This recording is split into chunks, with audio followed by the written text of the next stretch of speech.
మనం ఈరోజు good health లోపల ఏ బ్లడ్ గ్రూప్ వాళ్ళు ఎలాంటి ఆహారాన్ని ఎలా తీసుకోవడం వల్ల కలిగే లాభాలు ఏంటి, నష్టాలు ఏంటి అనే విషయం గురించి మనం తెలుసుకుందాము ఫ్రెండ్స్.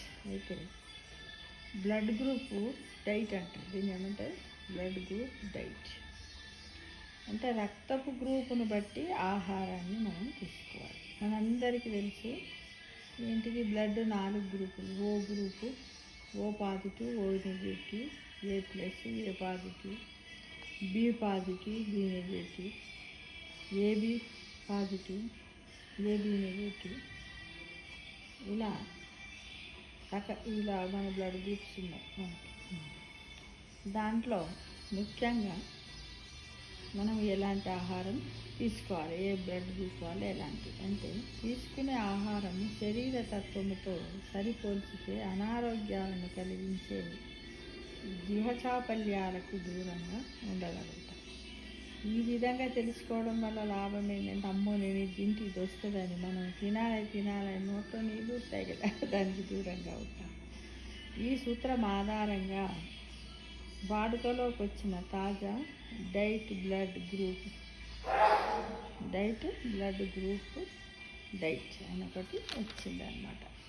బ్లడ్ గ్రూప్ డైట్ అని అదేంటంటే, ఓ రక్తం, ఓ పాజిటివ్ ఉంటుంది, ఓలో నెగిటివ్ కూడా ఉంటుంది. అయితే కేవలం ఇక్కడ ఏం చేశారంటే ఒక ఓ గ్రూప్ని తీసుకున్నారు, పాజిటివ్ నెగిటివ్ అని తీసుకోకుండా. మిగతా ఓ పాజిటివ్ గ్రూప్ వారు మిగతా రక్త గ్రూపులతో పోలిస్తే ఓ రక్త గ్రూప్ వ్యక్తుల పొట్టల్లో ఆమ్లం ఎక్కువగా ఉత్పత్తి అవుతూ ఉంటుందట ఫ్రెండ్స్.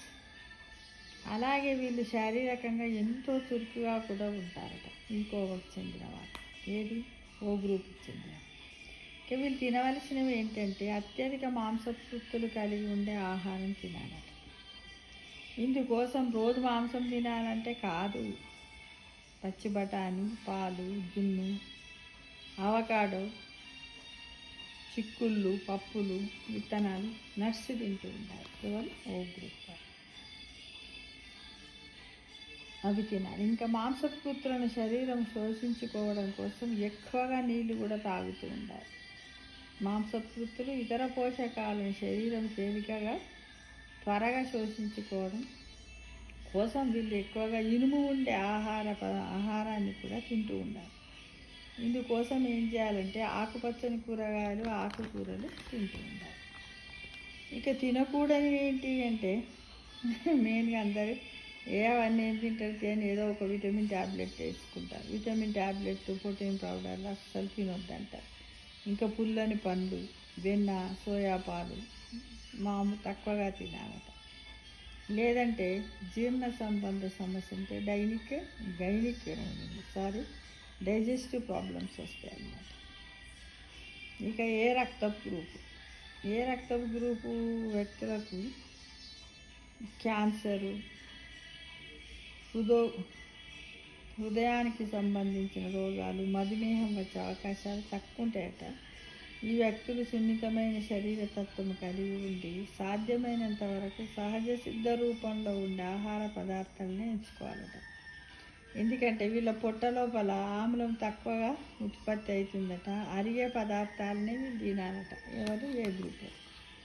ఇక తినవలసిన ఏంటి? పండ్ల రసాలు, ఇవి శరీరంలో నీటి శాతాన్ని స్థిరంగా ఉంచడంలో ఉపయోగపడతాయి. ఈ గ్రూప్ వాళ్ళకి చాలా మేలు చేస్తాయి. ఇంకా సోయా విత్తనాల ద్వారా మాంసకృత్తులను వీళ్ళు పొందవచ్చంట. కూరగాయలు, ఖనిజ లవణాలు, యాంటీ ఆక్సిడెంట్లు కూడా వీళ్ళకు వస్తాయి, అవి తినడం వల్ల. ఇక తినకూడనివి ఏంటంటే, పాల ఉత్పత్తులు జీర్ణం కావడం కష్టమట. వీలైనంత తక్కువగా వీళ్ళు తినాలట. బంగాళదుంప, చిలకడ దుంపలు, క్యాబేజీ, టమాటాల్లో ఉండే పెప్టిన్ అనే ఎంజైము జీర్ణం కాదట. కాబట్టి వీటికి దూరంగా ఉండాలట. ఎవరు వీళ్ళు? ఏ రక్త గ్రూప్ వాళ్ళు. ఇకపోతే బి గ్రూప్ వాళ్ళు.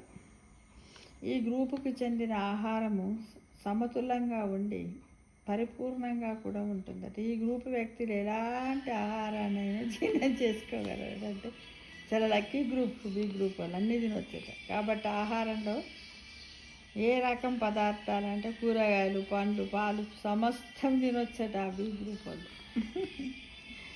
ఇక ఏబి గ్రూప్ వాళ్ళు ఇది చాలా అరుదైన రక్తపు గ్రూపు. వీరికి ఏబి ఈ 2 రక్తపు గ్రూపుల లక్షణాలు ఉంటాయి కాబట్టి ఈ 2 గ్రూపులకు చెందిన ఆహారం తింటూ ఒంట్లో ఆమ్లతత్వాన్ని స్థిరంగా ఉంచుకోవాలట.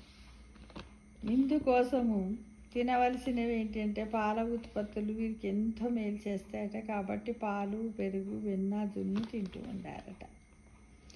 ఇక బీన్స్, చిక్కుళ్ళు, సోయా, వేరుశెనగపప్పు, పెసలు కూడా తినాలి. బీట్రూటు, దోస, వంకాయ ఎక్కువగా తినాలి. శరీరంలో నీటి శాతం స్థిరంగా ఉంచడం కోసం ఎక్కువగా పండ్ల రసాలు తాగుతూ ఉండాలట. వీళ్ళెవరు? ఏబి గ్రూప్ వాళ్ళు అనమాట. వీళ్ళు తినకూడనివి ఏంటి అట? మాంసాహారం ఎక్కువగా తినవద్దట ఫ్రెండ్స్. అంటే ఈ విధంగా ఈ బ్లడ్ గ్రూపులను బట్టి కూడా మనము డైట్ తీసుకున్నట్టయితే మనము కొంతవరకు ఎక్కువ ఇమ్యూనిటీ పవర్ను పొందవచ్చు. కొన్ని జబ్బులను దూరం చేసుకోవచ్చు. ఏదైనా సరే మనం తింటే ఫ్రెండ్స్ అతిగా తినొద్దు. ఏది అతిగా తిన్నా అనర్థదాయకం కదా. అసలే తినకపోవడం కూడా అనర్థమే. కాబట్టి ఏది తిన్నా కూడా ఎంత తినాలి ఏంటిది అని అవగాహన ఉండాలి మనకు తినేటప్పుడు. ఒకవేళ పప్పు నచ్చిందని మొత్తం అన్నమంతా పప్పుతో తింటావా? అలా తినకూడదు. చారు నచ్చిందని మొత్తం చారుతో తింటావా? అలా తినొద్దు. తింటే అనర్థం అవుతుంది. కాబట్టి ప్రతిదీ కూడా మనము తీసుకునే ఆహారం గురించి మనందరికి కూడా అండర్స్టాండింగ్ ఉండాలి. అబ్బా దాని గురించి అవసరమా ఈ వీడియో అని అనుకుంటుండొచ్చు ఎవరైనా, కానీ అవసరం. ఎందుకంటే మనం ఏం చేస్తున్నాము, ఏం తింటున్నాము, మన ఆరోగ్య నియమాలు ఏంటివి, మన హ్యాబిట్స్ ఏంటివి, మనం ఎలా ఇంప్లిమెంట్ చేస్తున్నాము ఏంటిది, ఆరోగ్య సమస్యలు అన్నీ కూడా దేంతో వస్తున్నాయి అందరికీ చెప్పండి. అందరికీ ఫుడ్తో వస్తున్నాయి.